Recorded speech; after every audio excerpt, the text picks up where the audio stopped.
In the name of Allah, the most merciful, the most gracious, may peace, mercy, and blessings of Allah be upon all of us. Assalamu alaikum, dear students. So, you are watching MCAT Chemistry lectures. If you are new in this channel, so you may like, subscribe, and press the bell icon to get a notification of more videos. So, students, today we are going to discuss interclass chemistry chapter wise all topics of Sindh board. This is the introduction of second year chemistry that you will learn about the type of different branches of chemistry or learn what is chemistry, and actually chemistry is divided into many branches, but here is the in interclass chemistry, chemistry is divided into four branches, and in this class, in this lecture, you will learn that what kind of branches of chemistry included here. And in your course, only four branches of chemistry included, and first is my portion is inorganic chemistry. First five chapters are of inorganic chemistry, and 6 to 9 chapters are from organic chemistry, and 10th chapter are of biochemistry, and 11th chapter are of industrial chemistry. Okay, and in previous lecture we were discuss about modern periodic table, but inshallah in next lecture we will discuss about the electronic configuration of modern periodic table and S, P, D and F blocks. So here are the portion of inorganic chemistry. First chapter, starting from first chapter to fifth chapter और of portion of inorganic chemistry. अब आप देख सकते हैं कि ये जो पहले चैप्टर से लेकर फिफ्थ चैप्टर तक है पोर्शन, ये आपका इनऑर्गेनिक केमिस्ट्री का पोर्शन है. ठीक है, इसमें हम क्या स्टडी हमने की है, ये स्टडी पहला चैप्टर जो है introduction to periodic law and periodic table. उसके बाद हमने डोब्रीनर पढ़ा था, and then Newlands law of octave पढ़ा था. उसके बाद लोथर मेयर क्लासिफिकेशन पढ़ी थी. ठीक है, ये आपकी इनऑर्गेनिक केमिस्ट्री में आ जाता है. उसके बाद मेंडलीव पढ़ा था हमने. मेंडलीव के एडवांटेजेस पढ़े थे एंड डिसएडवांटेज पढ़े थे. Modern periodic law, modern periodic table पढ़ी थी. मूसले की सारी कंट्रीब्यूशन पढ़ी थी कि कैसे उसने मतलब ये एक एटॉमिक नंबर पर बेस्ड कॉन्सेप्ट दिया. Classification and long form of periodic table पढ़ा था हमने. उसमें ग्रुप्स एंड पीरियड्स पढ़े थे कि ग्रुप्स जो हैं कितने होते हैं पीरियोडिक टेबल में, कितने पीरियड्स होते हैं, एंड उसकी सारी मतलब क्लासिफिकेशन पढ़ी थी हमने. ठीक है, और अभी हमारा उसमें जो टॉपिक रहता है types of elements based on electronic configuration, chemical families, ये हमारा रहता है टॉपिक. और चैप्टर नंबर जो है 2, वो भी इनऑर्गेनिक केमिस्ट्री है, हाइड्रोजन, जिसमें सारा इंट्रोडक्शन ऑफ हाइड्रोजन है और अकरेंस ऑफ हाइड्रोजन, कि हाइड्रोजन हमें कैसे मिली, position of hydrogen in the periodic table, ये भी हम टॉपिक डिस्कस करेंगे. इंडस्ट्रियल प्रिपरेशन ऑफ हाइड्रोजन, ठीक है, कि इंडस्ट्रियल प्रिपरेशन जो है हाइड्रोजन की, वो हम मतलब हाइड्रोजन हमें कैसे और किस तरीके से मिल सकता है. ठीक है, उसकी क्या क्या प्रिपरेशन है. तो इस तरीके से डिकम्पोजिशन ऑफ अमोनिया के ज़रिए भी हमें मिलता है. Preparation of hydrogen thermal decomposition से भी मिलता है, और हमें preparation of hydrogen from natural gas से भी मिलता है, स्टीम को प्रोसेस से भी मिलता है, और इलेक्ट्रोलाइसिस के ज़रिए भी, यानी इलेक्ट्रिसिटी जब पास कराई जाए तब भी हाइड्रोजन मिलता है. तो ये सारे टॉपिक्स हम सेकेंड चैप्टर में डिस्कस करेंगे. Atomic hydrogen, isotopes of hydrogen, hydrides, covalent hydrides and more on hydrides, जैसे मेटालिक हाइड्राइड्स और इस टाइप के और भी हाइड्राइड्स हैं, वो हम डिस्कस करेंगे. आइसोटोप हाइड्रोजन भी हम डिस्कस करेंगे. एंड थर्ड चैप्टर जो है एस ब्लॉक एलिमेंट्स, उसका इंट्रोडक्शन है physical properties of alkali and alkaline earth metals. ये मैंने आपको पढ़ाया है कि first A group and second A group को हम क्या कहते हैं. फर्स्ट ए ग्रुप को हम अल्कली मेटल कहते हैं, और जो सेकंड ए ग्रुप है उसको हम अल्कलाइन अर्थ मेटल कहते हैं. यानी कि इनकी पूरी प्रॉपर्टीज़ पढ़ना कि इनकी इलेक्ट्रोनेगेटिविटी क्या है, इनकी मेल्टिंग पॉइंट, बॉइलिंग पॉइंट, ये सारी जो भी प्रॉपर्टीज़ हैं फिजिकल एंड केमिकल प्रॉपर्टीज़ क्या हैं, उसके सारे ग्रुप ट्रेंड्स पढ़ना. Melting point, boiling point, density, and second number पर है trends and atomic radius and first ionisation energy of group. ठीक है, ये सारी चीज़ों की जो भी इनकी स्टडी है वो सब मतलब अच्छे तरीके से पढ़ना, हाइड्रेशन ऑफ एनर्जी पढ़ना, और उसकी इलेक्ट्रोनेगेटिविटी, आयोनाइजेशन पोटेंशियल और आयोनाइजेशन एनर्जी और उसका एटॉमिक रेडियस, हर चीज़ के बारे में डिस्कस करना। तो ये इस ब्लॉक की प्रॉपर्टीज़ में आ गया, alkali and alkaline earth metal. उसके बाद उसकी केमिकल प्रॉपर्टीज़ की, वो कैसे कैसे मिलते हैं हमें एलिमेंट, कैसे कंपाउंड हमें मिलेंगे, और वो किससे मतलब जो है रिजेंबल करते हैं, मिलते हैं। अकरेंस उसकी एंड एक्सट्रैक्शन ऑफ मेटल, कि हमें सोडियम क्लोराइड कैसे मिला, उसकी इलेक्ट्रोलाइसिस हम करेंगे सोडियम क्लोराइड की, तो हमें उसमें से सोडियम मिलेगा। ताकि हमें सोडियम कैसे मिला, ये हम एक्सट्रैक्शन ऑफ मेटल, क्योंकि सोडियम एक मेटल है। अगर हम सोडियम क्लोराइड साल्ट से इलेक्ट्रिसिटी पास करवाएंगे तो हमें सोडियम मेटल मिलेगा। ठीक है, और ये हमें कैसे मिला है, किस प्रोसेस के ज़रिए मिला है, उस प्रोसेस का नाम, उसका सारा मतलब डिस्क्रिप्शन, हर चीज़ पढ़ेंगे। और उसमें industrial important compounds of S block elements, जैसे है Solvay process of sodium carbonate. Sodium carbonate हमें सॉल्वे प्रोसेस के ज़रिए मिला और बना। Uses of sodium carbonate, preparation of sodium carbonate, preparation of baking soda, uses of sodium bicarbonate, और industrial preparation of sodium hydroxide हमें कैसे मिला। Physical properties of sodium hydroxide and reaction of sodium hydroxide with acids, ये सब हम इसमें discuss करेंगे। Reaction of sodium hydroxide with ammonium chloride, precipitation of hydro oxide, uses of sodium hydro oxide, preparation of magnesium sulphate. ठीक है, जिसमें कि हमें मैग्नीशियम सल्फेट कैसे मिला, यूजेस फिर उसके हम पढ़ेंगे। And role of gypsum in agriculture industry, bleaching powder, कि वो क्या रोल क्रिएट करता है जो गिप्सम है आपका। ठीक है, और preparation of bleaching powder in industry, bleaching powder का क्या रोल है और ब्लीचिंग पाउडर क्या है। ठीक है, जो कपड़े वगैरह साफ़ करने के लिए काम आता है। और फिज़िकल प्रॉपर्टीज़ क्या हैं उसकी। रिएक्शन ऑफ ब्लीचिंग पाउडर अगर हम वाटर के साथ करें तो हमें क्या मिलेगा, और अगर स्ट्रॉन्ग एसिड्स के साथ करें तो क्या मिलेगा, और अगर विथ कार्बन डाइऑक्साइड के साथ करें तो हमें क्या मिलेगा इन वाटर के साथ। यूजेस ऑफ ब्लीचिंग पाउडर भी हम पढ़ेंगे।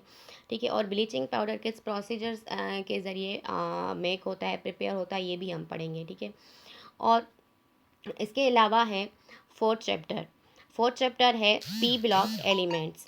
पी ब्लॉक एलिमेंट्स जो है वो आपका, उसमें इंट्रोडक्शन जो है, ग्रुप्स इन ट्रेंड्स हम पढ़ेंगे, groups in trends in modern periodic table, properties of P block elements. ठीक है, उसकी पी ब्लॉक की सारी जो है प्रॉपर्टीज़ वो पढ़ेंगे। ठीक है, और some more properties of P block elements, उन यानी कि उनमें वो सारी प्रॉपर्टीज़ आ गई जो हमने एस ब्लॉक की पढ़ी थी। एटॉमिक रेडियस, उसका आयोनाइजेशन पोटेंशियल, इलेक्ट्रोनेगेटिविटी, और ये सारी प्रॉपर्टीज़ भी इसमें इंक्लूडेड हैं।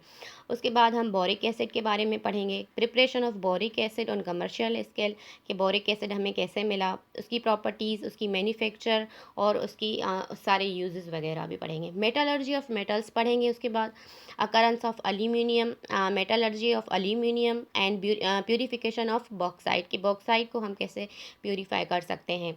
और एल्यूमिनियम की सारी मेटलर्जी हम पढ़ेंगे। ठीक है, जो हमें मेटल किस तरीके से एल्यूमिनियम हमें मिलेगा। ठीक है, और किस तरीके से हम एल्यूमिनियम को एक्सट्रैक्ट कर सकते हैं, इलेक्ट्रोलाइसिस करके हम फिर कैसे प्योर एल्यूमिनियम मतलब बना सकते हैं, ले सकते हैं। रिफाइनिंग ऑफ एल्यूमिनियम, एल्यूमिनियम को कैसे हम बना सकते हैं by Hoopes electrolytic method.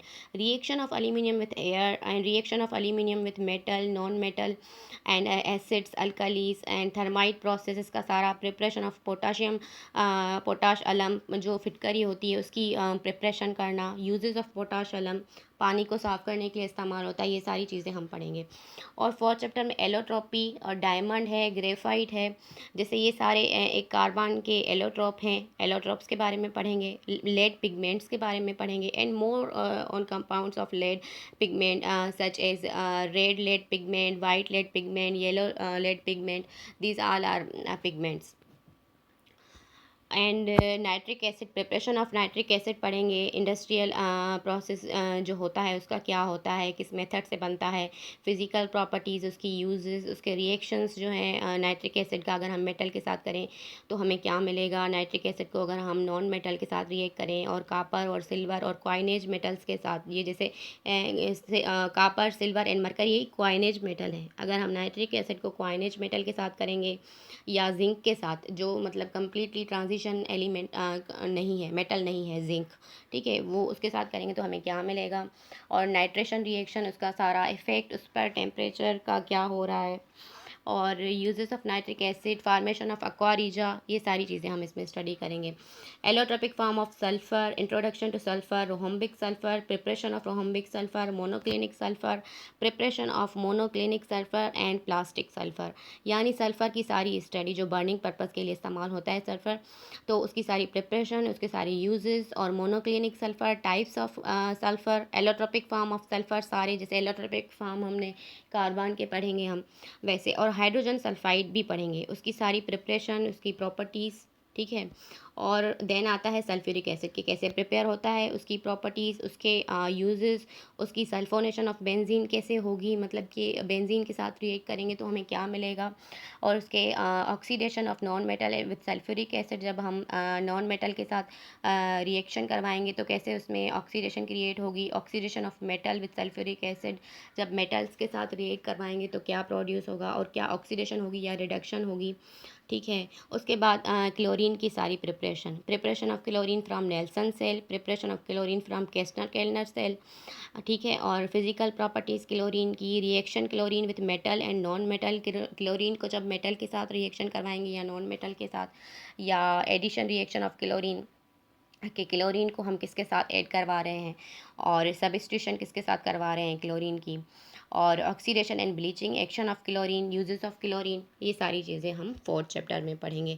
5th chapter भी आपका इनऑर्गेनिक केमिस्ट्री है। D block elements, D block elements भी ट्रांजिशन एलिमेंट्स होते हैं, और इनमें भी हम सारी उसकी वही प्रॉपर्टीज़ पढ़ेंगे जैसे हम एस ब्लॉक और पी ब्लॉक 3 और 4 चैप्टर में पढ़ रहे थे या पढ़ेंगे, ठीक है। और इंट्रोडक्शन में हम ट्रांजिशन मेटल का इंट्रोडक्शन पढ़ेंगे, मिनरल ऑफ पाकिस्तान सारे उसमें पढ़ेंगे। मिनरल ऑफ पाकिस्तान तो इतना इम्पोर्टेंट नहीं है, लेकिन ये सब इंट्रोडक्शन में आ जाता है, ठीक है। और general characteristic, typical and non typical transition metal, जो जिनके डी ब्लॉक के जो डी ऑर्बिटल होते हैं, वेकेंट होते हैं, तो वो क्या होते हैं, ट्रांजिशन एलिमेंट होते हैं, और जिनके डी ऑर्बिटल वेकेंट नहीं होते वो ट्रांजिशन एलिमेंट नहीं है, जैसे जिंक, मरकरी और कैडमियम, इस तरीके से, ठीक है। और इसकी हम सारी properties, melting point, boiling point, oxidation state of transition elements की डिफरेंट होती है वो पढ़ेंगे। मोर करैक्टरिस्टिक्स इसमें जो है ट्रांजिशन एलिमेंट्स की, वो हम सब पढ़ेंगे। पैरामैग्नेटिज्म होता है ट्रांजिशन एलिमेंट्स में, क्योंकि वो मोर ऑक्सीडेशन स्टेट्स शो करती है, तो इस वजह से जो है उसमें पैरामैग्नेटिज्म शो हो जाता है। और catalytic properties of transition element, और ये एक एज ए कैटालिस्ट भी इस्तेमाल होते हैं बहुत ज़्यादा, और रिएक्शन को फास्ट अप करवाते हैं, कॉम्प्लेक्स कंपाउंड भी बनाते हैं, कंपोनेंट्स ऑफ कॉम्प्लेक्स कंपाउंड बनाते हैं, और more on components of complex compound, chelates बनाते हैं, यानी कि कॉम्प्लेक्स कंपाउंड्स, ठीक है। यानी कि मेटल जब रिएक्ट करता है, बॉन्ड बनाता है लीजेंड्स के साथ, ठीक है, तो आपका मोर कॉम्प्लेक्स कंपाउंड्स बन जाते हैं। नॉमेनक्लेचर कॉम्प्लेक्स कंपाउंड के सारे, यानी कि IUPAC नेम वगैरह नेमिंग देना कि किस तरीके से, जैसे सपोज़ कि हम मेटल को पहले नेम देते हैं इस तरीके से। एंड मोर और नोमेनक्लेचर ऑफ कॉम्प्लेक्स कंपाउंड्स, इसके सारे मतलब जो नोमेनक्लेचर हैं कॉम्प्लेक्स कंपाउंड्स के, वो हम सब इसमें स्टडी करेंगे। मेटलर्जी ऑफ कॉपर करेंगे, occurrence of copper and roasting उसमें जो होती है, किस तरीके से कॉपर मिलता है और प्रिपेयर होता है या प्यूरीफाई होता है, ऐसे मेल्टिंग है, और उसकी बेसिमराइजेशन प्रोसीजर है और रिडक्शन प्रोसीजर जिसके ज़रिए रिफ़ाइन होता है, और रिफाइनिंग ऑफ कॉपर, और केमिस्ट्री ऑफ सिल्वर नाइट्रेट, ठीक है, और copper sulphate, preparation of copper sulphate and uses of copper sulphate, ये सब हम इसमें स्टडी करेंगे। And preparation of potassium chromate, properties of potassium chromate, potassium dichromate, preparation of potassium dichromate, properties of potassium dichromate, ये सब हम इसमें study करेंगे। Potassium permanganate, preparation of potassium permanganate, and जैसे आप इसका मैं आपको फार्मूला बता देती हूँ कि पोटाशियम परमैंगनेट क्या होता है, KMnO4, यानी कि जो है उसमें हम उसकी सारी प्रिपरेशन और स्टडी करेंगे, ठीक है।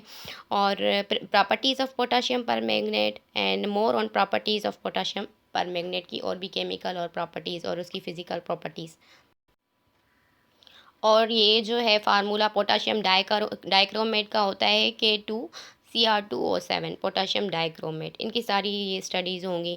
और उसमें रस्टिंग ऑफ आयरन पढ़ेंगे, कोरोजन ऑफ एल्यूमिनियम पढ़ेंगे, प्रिवेंशन ऑफ कोरोजन। ये टॉपिक इतने इंपॉर्टेंट नहीं है, लेकिन फिर भी अगर आप पढ़ना चाहते हैं पेपर के लिए, एग्ज़ाम के लिए, तो आप इस पर फोकस कर सकते हैं। एंड स्टील आयरन, ये भी इतना इंपॉर्टेंट नहीं है। Silver mirror reaction in film processing, ये थोड़ा इंपॉर्टेंट है। उसके बाद टिन प्लॉटिंग है, टिन कोटिंग है। एंड देन उसके बाद ऑर्गेनिक केमिस्ट्री स्टार्ट होती है। तो ये सारे जो भी टॉपिक्स मैंने आपको दिखा दिए, ये सब इनऑर्गेनिक केमिस्ट्री है, ठीक है। और जब मैं पढ़ाती जाऊँगी तो मैं बताती जाऊँगी कि कौन से इंपॉर्टेंट है, कौन से इतने नहीं है। तो इस वजह से यहाँ पे मैंने इतना डिस्क्राइब नहीं किया है। ऑर्गेनिक केमिस्ट्री में हम चैप्टर नंबर 6 से लेकर 9 तक स्टडी करते हैं। और चैप्टर नंबर 6 है इंट्रोडक्शन टू ऑर्गेनिक केमिस्ट्री।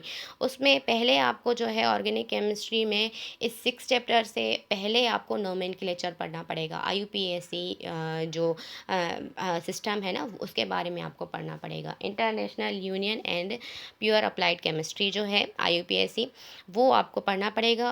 यानी कि नोमेनक्लेचर में कंपाउंड्स को नेम कैसे देते हैं हम, ठीक है। उसके बाद अगर आप ये चीज़ें पढ़ेंगे, 6 चैप्टर पढ़ेंगे, तो आपके लिए बिल्कुल ईजी रहेगा। यानी कि 7 चैप्टर को आपको पहले स्टडी करना है। वो मैं आपको बताऊँगी कि पहले आपको क्या स्टडी करना है, क्योंकि इसके बाद जो लेक्चर मैं बनाऊँगी उसमें तो आपका फर्स्ट चैप्टर अभी रिमेनिंग है, वो रहता है। उसके बाद हम जो है साथ साथ ऑर्गेनिक केमिस्ट्री भी स्टार्ट करते रहेंगे।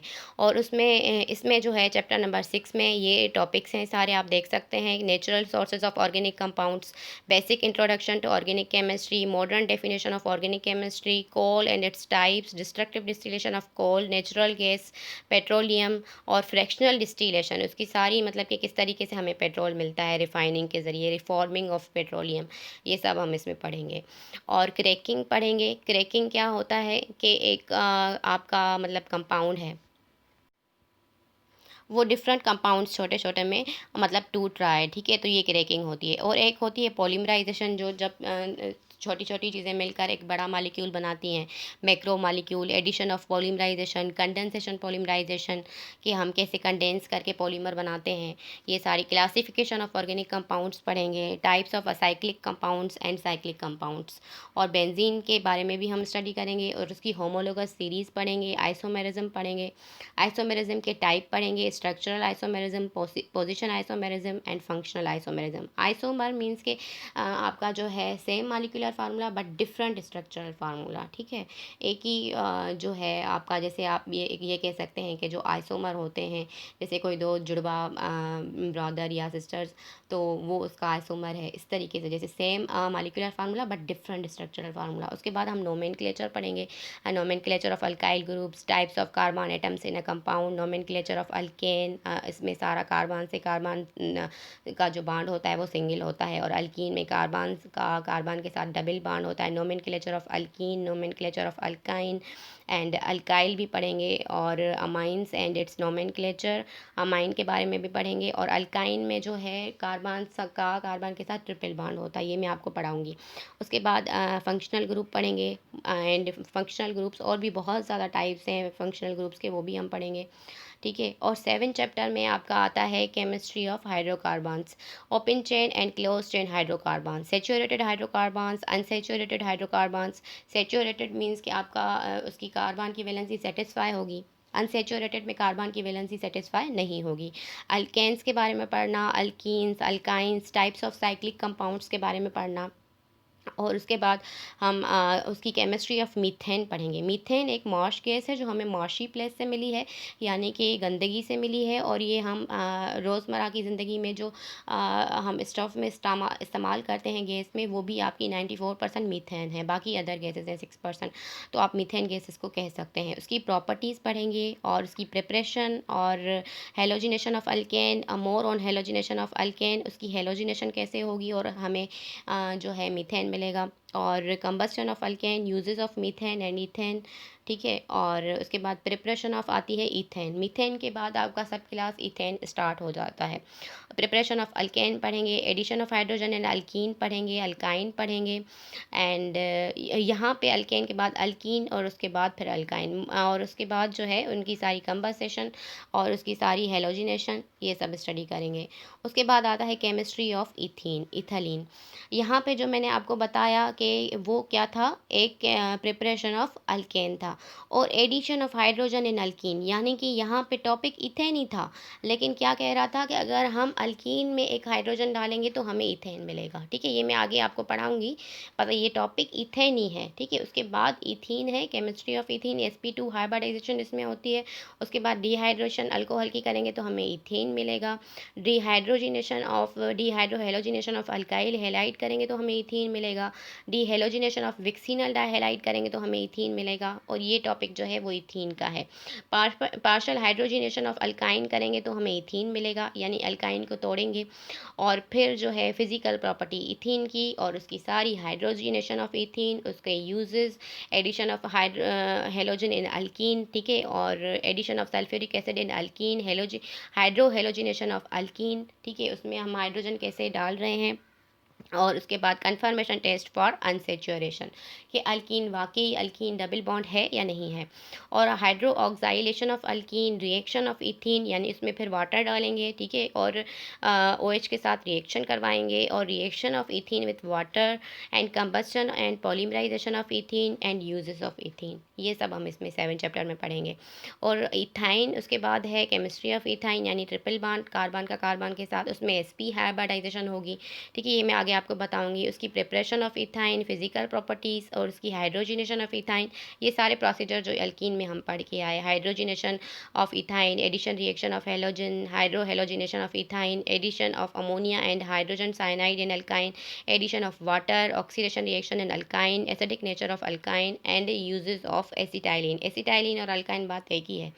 ठीक है, इसके यूजेस। और उसके बाद बेंजीन के बारे में, उसकी प्रिपरेशन के बारे में, उसकी फ़िज़िकल प्रॉपर्टीज़, उसका स्ट्रक्चर, ये सारी चीज़ें। और उसके बाद molecular orbital treatment of benzene कि एक बेंजीन का जो है ऑर्बिटल के साथ कैसे स्ट्रक्चर बनता है वो पढ़ेंगे। एक्सरे स्टडीज़ ऑफ बेंजीन जो है वो हमें किस तरीके से, मतलब हमें इसका पूरा कॉन्सेप्ट आया था। द स्टेबिलिटी ऑफ बेंजीन और halogenation of benzene, unsaturation of benzene, nitration of benzene, sulphonation of benzene कि यानी कि जब आपका नाइट्रिक एसिड जो है वो नाइट्रोजन मतलब जो है वो रिएक्ट करेगा बेंजीन के साथ, तो आपका नाइट्रेशन ऑफ बेंजीन कैसे होगा, मतलब ठीक है, और क्या बनेगा। सल्फोनेशन कैसे होगी जब सल्फो ग्रुप बनेगा। फिर फ्रीडल क्राफ्ट्स ऑफ अल्काइलेशन क्या है, फ्रीडल क्राफ्ट्स रिएक्शन असाइलेशन क्या है, ठीक है, रिडक्शन ऑफ बेंजीन क्या है, बेंजीन को हम रिड्यूस कैसे कर सकते हैं। और अल्काइलेशन में हम अल्काइल की क्या करेंगे, एडिशन करेंगे। असाइल में फिर असाइल ग्रुप होता है RCO, उसकी एडिशन होती है। Halogenation of benzene in the presence of light, और बेंजीन की जो है हेलोजिनेशन कैसे होगी। कैटालाइटिक ऑक्सीडेशन ऑफ बेंजीन की ऑक्सीडेशन कैसे होगी। और ortho and para directing group होते हैं जो बेंजीन में फर्स्ट, सेकेंड और थर्ड पोजीशन पे अटैच होते हैं। मेटा डायरेक्टिंग ग्रुप क्या है, ये सब हम बेंजीन की स्टडी करेंगे। ऐसे आपको ये समझ में टॉपिक्स नहीं आएंगे थोड़े, यहाँ पे क्या है डिफ़िकल्ट है। फ्रीडल क्राफ्ट रिएक्शन कि इनकी अल्काइलेशन जो है वो मतलब क्राफ्ट ने क्या कहा था और किस तरीके से हुई थी, ठीक है, फ्रीडल ने। और फ्रीडल क्राफ्ट रिएक्शन असाइलेशन क्या है, और सल्फोनेशन ऑफ बेंजीन या नाइट्रेशन ऑफ बेंजीन क्या है। जब आप ये टॉपिक पढ़ेंगे तो आपको ज़्यादा क्लियर होगा। जैसे हेलोजिनेशन हम करवाते हैं वैसे ही आपकी नाइट्रेशन भी होती है और सल्फोनेशन भी होती है, ठीक है। उसके बाद अल्काइल रेडिकल आते हैं। क्लासिफिकेशन ऑफ अल्काइल हैलाइड्स, यानी अल्काइल हैलाइड्स, ठीक है, अल्काइल रेडिकल्स नहीं, अल्काइल हैलाइड्स, ठीक है। और नोमेनक्लेचर उसका सारा, और प्रिपरेशन अल्काइल हैलाइड्स की फ्रॉम अल्कोहल से, preparation of alkyl halide from alkene and alkane से, और रिएक्शन उसके सारे न्यूक्लियोफिलिक सब्स्टिट्यूशन रिएक्शन और न्यूक्लियोफाइल्स वगैरह। और nucleophilic substitution bimolecular reaction, nucleophilic substitution unimolecular reaction कि इसमें जो है आपका पूरा उसमें कैसे हम सब्स्टिट्यूट करवाएंगे पढ़ाएंगे, SN1 रिएक्शन किसको कहते हैं, SN2 रिएक्शन किसको कहते हैं, ठीक है। और preparation of Grignard reagent, RMGX जो ग्रिग्नार्ड रिएजेंट है, रिएक्टिविटी ऑफ ग्रिग्नार्ड रिएजेंट और reactions of Grignard reagent with water, ammonia and amines and different compounds, ये सारे आपके टॉपिक हो गए, ठीक है, चैप्टर 8 के। इसमें हम सारे अल्काइल हैलाइड्स के बारे में पढ़ेंगे, उनके रिएक्शंस और उनकी प्रॉपर्टीज़ और हर चीज़, ठीक है। तो उसके बाद आपका आता है, यही अभी कंटिन्यू है, reactions of Grignard reagent alcohol के साथ एंड CO2 के साथ, मिथेनॉल एंड इथेनॉल के साथ, प्रोपेनॉल के साथ एंड इपोऑक्साइड के साथ। एलिमिनेशन रिएक्शन क्या है, E1 जैसे SN1 था, SN2 था, वैसे E1 और E2 क्या है, कि क्या एलिमिनेट होगा उसमें, ठीक है। SN1 और SN2 रिएक्शन क्यों दिया गया है, उसकी क्या इंपॉर्टेंस है, ठीक है। और उसके बाद हम पढ़ेंगे 9 चैप्टर, ऑर्गेनिक केमिस्ट्री का लास्ट चैप्टर जो है फंक्शनल ग्रुप्स के बारे में। जैसे अल्कोहल एक फंक्शनल ग्रुप है, OH, ठीक है। और आपके बुक में एक मैं आपको दिखाऊंगी जब मैं ये टॉपिक करवाऊंगी उससे पहले कि ये फंक्शनल ग्रुप्स हैं, ठीक है। और वो पूरी जो पीरियोडिक टेबल नहीं, एक टेबल बनी हुई है आपके बुक में, उस टेबल में पूरे फंक्शनल ग्रुप्स के नेम हैं कि OH अल्कोहल को शो करता है और Al अल को शो करता है, ठीक है। CHO अल को शो करता है। उस तरीके से ये डिफरेंट कंपाउंड्स जो हैं वो डिफरेंट फंक्शनल ग्रुप्स किस किस को शो करते हैं, ठीक है। और आपको जो हेलोजन अगर उस पर अटैच होगा तो हेलो कहलाएगा, और अगर आपका ऑक्सीजन उसके साथ OH अटैच होगा तो आपका ओल अल्कोहल कहलाएगा, ठीक है, और इथेनॉल कहलाएगा। इस तरीके के वो फंक्शनल ग्रुप हैं। और यहाँ पे अल्कोहल में हम क्या पढ़ेंगे, इंट्रोडक्शन अल्कोहल का, फिनोल, ईथर, क्लासिफिकेशन, नोमेनक्लेचर और इसकी properties, industrial properties and industrial preparation of methanol, ठीक है। और ये इंडस्ट्रियल प्रिपरेशन ऑफ इथेनॉल, ये सब हम इथन अल्कोहल में पढ़ेंगे। Oxidation of alcohol, preparation of alkyl halide from alcohol, alkyl halide हमें कैसे मिलते हैं अल्कोहल से, पहले हम अल्कोहल प्रिपेयर करेंगे, फिर अल्कोहल से डिफरेंट कंपाउंड्स प्रिपेयर करेंगे। Reaction of alcohol in OH, bond is broken, esterification, rehydration alcohol करेंगे तो हमें डबल बॉन्ड कार्बन मिलेगा। प्रिपरेशन ऑफ ईथर कैसे बनेंगे, यूजेस ऑफ अल्कोहल, और उसमें फिनोल्स के बारे में, जो प्रिपरेशन ऑफ फिनोल कैसे बना, जब बेंजीन के साथ OH ग्रुप अटैच होता है तो फिनोल कहलाता है।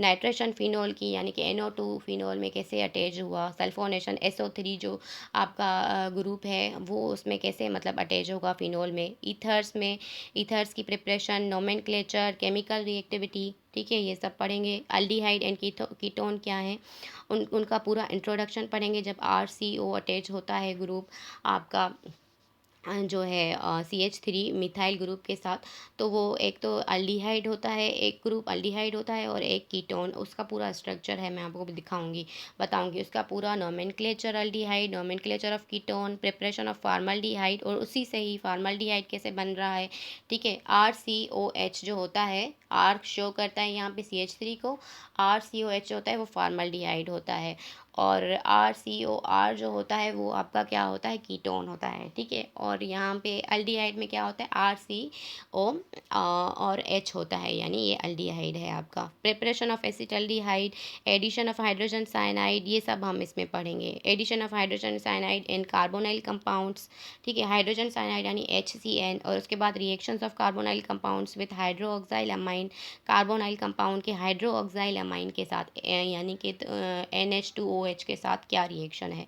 और reaction of carbonyl compound with hydrazine, ये हाइड्रोजीन क्या होता है, NH2 जो है हाइड्रोजीन का पूरा फार्मूला है, अभी मुझे याद नहीं आ रहा लेकिन उसका फार्मूला यही है, हाइड्रोजीन N2H4 है। हाइड्रोजीन मीन्स कि आप उसको इसी वजह से ये थोड़ा कन्फ्यूजेबल है कि N2H4 इसका फार्मूला है, ठीक है। लेकिन अगर आप NH2 लिखना चाहें तो तब भी आप इसको लिख सकते हैं, ठीक है। जब भी आपका दो अमाइन ग्रुप अटैच होते हैं किसी कंपाउंड के साथ तो उसको हाइड्रोजीन कहते हैं। Addition of alcohol in ethanol, Fehling solution जो है, और आपका ये अल्डिहाइड के लिए टेस्ट होती है, ठीक है। और उसका पूरा रिएक्शन होता है, कॉपर ऑक्साइड फॉर्मिंग होते हैं, केनिज़ारो रिएक्शन में फिर फार्मल्डिहाइड रिएक्ट करता है। Catalytic reduction of aldehyde and ketone पढ़ेंगे कि एल्डिहाइड एंड कीटोन की जो है रिडक्शन जो है कैटालिस्ट के ज़रिए कैसे हो रही है, detection of aldehyde and ketone कैसे डिटेक्ट करेंगे हम, इनकी भी टेस्ट होती है, ठीक है। और uses of formaldehyde and acetaldehyde, उसके सारे यूजेस, उसके प्रिपरेशन और उसकी सारी जनरल मेथड कीटोन की, और आयोडोफॉर्म टेस्ट, ठीक है, यानी आयोडीन हम उसमें यूज़ करेंगे, ठीक है। उसके बाद कार्बोजाइलिक एसिड्स है, कार्बोजाइलिक ग्रुप यानी C00H ग्रुप, मैंने आपको कहा ना कि एक उसमें जो फंक्शनल ग्रुप हैं वो आप देख सकते हैं अपनी बुक केमिस्ट्री में, ठीक है। और उसके बाद भी मैं आपको जब टॉपिक पढ़ाऊंगी तो आपको दिखाऊंगी नोमेनक्लेचर ऑफ कार्बोजाइलिक एसिड्स, उसके सारी manufacture of acetic acid, preparation of acetic acid in laboratory, और उसकी सारी एस्टरीफिकेशन, और उसकी सारे रिएक्शंस कार्बोजाइलिक एसिड्स के साथ और कार्बोजाइलिक एसिड से, और फर्दर और कौन से कंपाउंड बन रहे हैं उसके सारे डेरिवेटिव, और डीकार्बोजाइलेशन यानी कि उसमें से CO2 ग्रुप जो है वो रिलीज़ हो रहा है, और या एक CO2 ग्रुप रिलीज़ हो रहा है या दो CO2 ग्रुप रिलीज़ हो रहे हैं, ठीक है, ये पढ़ेंगे। और ईस्टर्स पढ़ेंगे, ईस्टर की लिंकेज, नोमेनक्लेचर ऑफ ईस्टर्स और ईस्टरीफिकेशन, ये सारे प्रोसीजर, ठीक है। ये यहाँ पे आपका 9th चैप्टर जो है कंप्लीट होगा, ठीक है। और बायोकेमिस्ट्री अब स्टार्ट होगा यानी कि 10th चैप्टर, उसमें आप पढ़ेंगे कि chemistry of life, introduction of biochemistry पढ़ेंगे, फूड एंड न्यूट्रिशन के बारे में पढ़ेंगे, न्यूट्रिशन इन मैन उसका सारा प्रोसीजर, मिनरल्स पढ़ेंगे, carbohydrates, proteins, oligosaccharides, classification of carbohydrates, monosaccharides, disaccharides, और आपको पता है कि ये जो है डाइसेकेराइड क्या होते हैं, जब डाइसेकेराइड में दो यूनिट मिलते हैं तो डाइसेकेराइड कार्बोहाइड्रेट के बनेंगे, फिर पॉलीसेकेराइड में बहुत सारे यूनिट्स मिलेंगे, फिर स्टार्च है, सेल्यूलोज है, और यूजेस ऑफ कार्बोहाइड्रेट्स पढ़ेंगे, एंड देन अमाइनो एसिड्स जो हमारी बॉडी को प्रिपेयर करते हैं, essential amino acids, non essential amino acids, जो हैं आपके essential amino acids body prepare नहीं करते, non essential amino acids body prepare करते हैं, नोमेनक्लेचर उसका सारा, उसका जो है structure amino acids, peptides and proteins, structural formula and other features of amino acids. उसके बाद जो है आप प्रोटीन्स पढ़ेंगे, proteins classification, proteins peptides and proteins, ठीक है, उसकी सारी मतलब प्रॉपर्टीज़, ठीक है। उसके बाद आपका इंडस्ट्रियल केमिस्ट्री पोर्शन स्टार्ट होता है 11 चैप्टर लास्ट, ठीक है। ये आपका इम्पोर्टेंट है, लेकिन आप यूँ भी कह सकते हैं कि इतना नहीं है, ठीक है। जब मैं आपके इसके टॉपिक्स पढ़ाऊँगी तो आपको बताती जाऊँगी कि कौन कौन सा इसमें टॉपिक जो है वो इम्पोर्टेंट है। फ़िलहाल आप सबकी मतलब स्टडी करेंगे फॉर एग्ज़ाम प्रिपरेशन, MCAT के लिए नहीं, ठीक है। और इसमें आप fertiliser, chemical industries in Pakistan है, इसमें आप फर्टिलाइज़र्स भी पढ़ेंगे, manufacture of fertilisers, more on manufacture of fertilisers, जैसे कि आपके फर्टिलाइज़र्स हैं आपकी, जैसे वीट, राइस, ये प्रोड्यूस करते हैं, और फर्टिलाइज़र कैसे बनते हैं और फर्टिलाइज़र क्या हैं इनके बारे में, फॉस्फेट, उसमें सल्फ़र वगैरह कैसे इस्तेमाल होता है, और उनसे बने हुए फर्टिलाइज़र कौन कौन से हैं, जैसे यूरिया आपका फर्टिलाइज़र है। उसके बाद डिटर्जेंट पढ़ेंगे, डिटर्जेंट की मैन्युफैक्चरेशन, कंपोजिशन, उसकी सारे फंक्शन एंड उसके सारे प्रॉपर्टीज़। उसके बाद गिलास एंड टाइप्स ऑफ गिलास, रेयन यानी जैसे कलर्स वगैरह हो गए आपके, नायलॉन यानी धागा, टेरालाइन का भी धागा होता है, ठीक है। और उसकी plastics, uses of plastics, uses and thermoplastics क्या है, structure of some plastics, manufacture of thermoplastic, more on manufacture of thermoplastics के सारे टाइप्स, और थर्मोसेटिंग प्लास्टिक्स क्या है, और थर्मोसेटिंग प्लास्टिक्स के साथ जो है वो मैन्युफैक्चर उसकी कैसे होगी, ठीक है। और पेंट्स वगैरह कलर के बारे में, रॉ मटेरियल ऑयल पेंट, और manufacture of paints, composition of oil paint बना कैसे, और water paints, characteristic of good paint, composition of varnishes, preparation, application, इसकी सारी एप्लीकेशन मीन्स यूजेस, ठीक है। ये सब आप इसमें स्टडी करेंगे, ठीक है। अगर आपको कोई भी क्वेश्चन हो तो आप कमेंट सेक्शन में पूछ सकते हैं।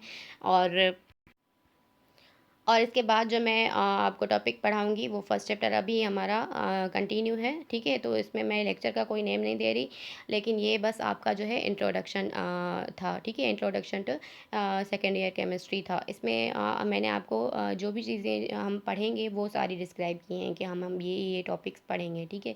पढ़ाऊँगी मैं आपको सारे ही टॉपिक्स, लेकिन उसमें मैं आपको बताती जाऊँगी कि कौन कौन सा इंपॉर्टेंट है, ताकि आप MCAT केमिस्ट्री के लिए तैयारी कर सकें। लेकिन उससे पहले तो एग्ज़ाम होगा इंटर क्लास का, इसलिए, ठीक है। तो आप MCAT प्रिपरेशन के लिए वैसे आप सारे ही टॉपिक्स इंपॉर्टेंट हैं, लेकिन उनमें जो मेन पॉइंट्स जो हैं उनको आप फिर ज़्यादा फोकस करेंगे, ठीक है। अगर आपको कोई क्वेश्चन हो तो आप कमेंट सेक्शन में पूछ लीजिएगा, ठीक है। Thank you for watching.